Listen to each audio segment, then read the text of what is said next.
Sadie Robertson thought she was battling the kind of stubborn bug every parent dreads, until one last-minute phone call flipped her entire world and left the rest of the Robertson clan chasing shadows in the Louisiana swamp.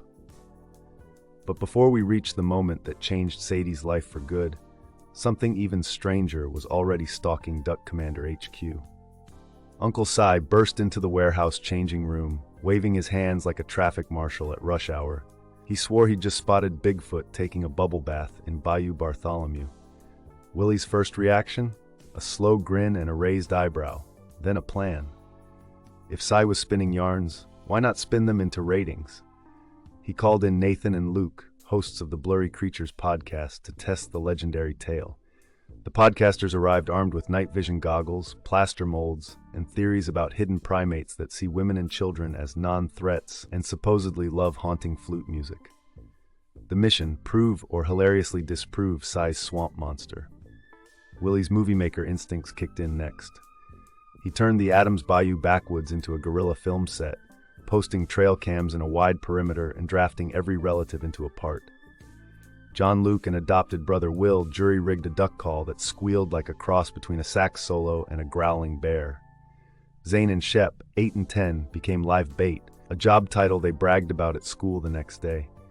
Meanwhile, staffers John David and Martin lugged jerky-scented bait buckets through knee-deep mud, swatting mosquitoes the size of hummingbirds. Everyone had a role, except the man who started the chaos. On expedition night, C vanished. Turns out he'd ducked into the Monroe Public Library's open mic evening to recite a poem about camouflage. But he'd also stashed a secret weapon.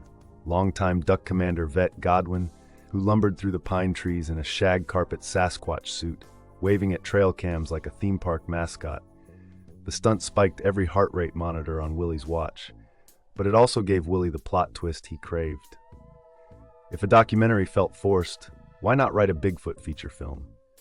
After all, as Willie half-joked, I'm fully semi-retired. While fake footprints stirred up the woods, another mystery prowled the break room. Snack carnage had been escalating for weeks. Half-eaten ravioli cans, sandwich middles hollowed out like raccoon attacks, cookie sleeves left open to go stale. Willie's daughter Bella teamed with Martin to unmask the duck snack bandit, rigging hidden cameras and placing Jacob in a supply closet blind.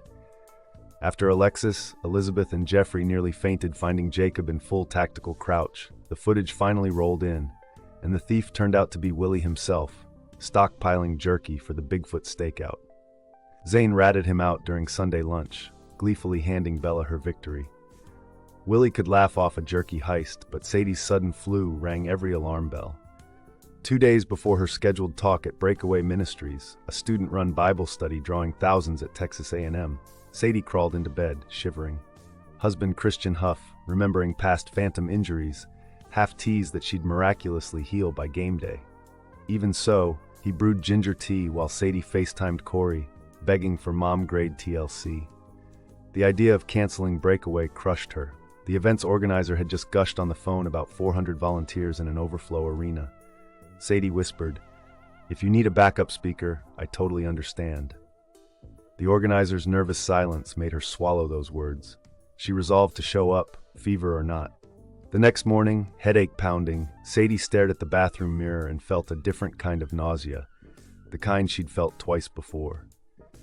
One pharmacy run later, a faint pink line bloomed on the test strip. She burst into tears, then laughter, before stumbling into Christian's arms with the stick still in her hand. They filmed a quick phone clip, just for the baby book, then stared at each other as reality crashed down. Baby number 3 was officially on board. They had 10 minutes to pack before rolling toward College Station. Corey, sworn to secrecy, surprised them with a charter bus full of Robertson women, Bella, Rebecca, and Missy, armed with saltines, soundcheck playlists, and a dozen travel pillows. Sadie exhaled for the first time in 48 hours.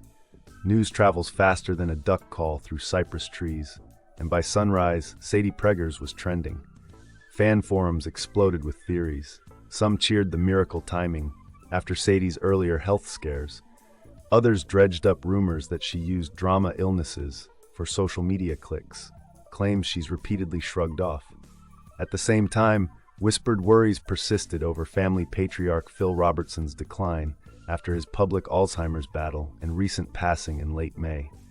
The juxtaposition of new life and recent loss tugged at viewers' hearts and fueled the revival's ratings surge.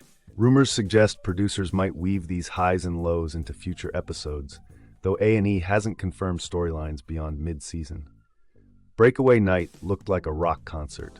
As Sadie walked onto the Reed Arena stage, Christian squeezed her hand, mouthing, "Full strength ahead," echoing Phil's final message to her.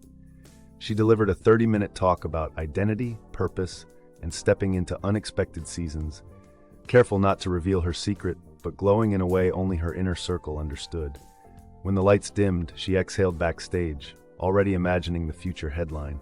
From Bigfoot to Baby Bump, the Robertsons never stopped growing. Back in Louisiana, Willie reviewed footage of Godwin's comedic monster romp frame by frame. No genuine Sasquatch, but one undeniable truth. Drama, real or staged, follows the Robertsons like ducks to decoys. So, where does all this leave us? Uncle Si is sketching storyboard art for a Bigfoot blockbuster. Willie's hiring a snack police intern. Christian's mapping diaper duty with a college football coach's precision. And Sadie? She's trading cough drops for prenatal vitamins while the whole world watches. Bigfoot may still lurk in legend, but the big news is very real, and it's due in 9 months. Stick around, because if the Robertson men can summon a swamp monster, imagine what they'll do when there's a brand new duckling in the nest.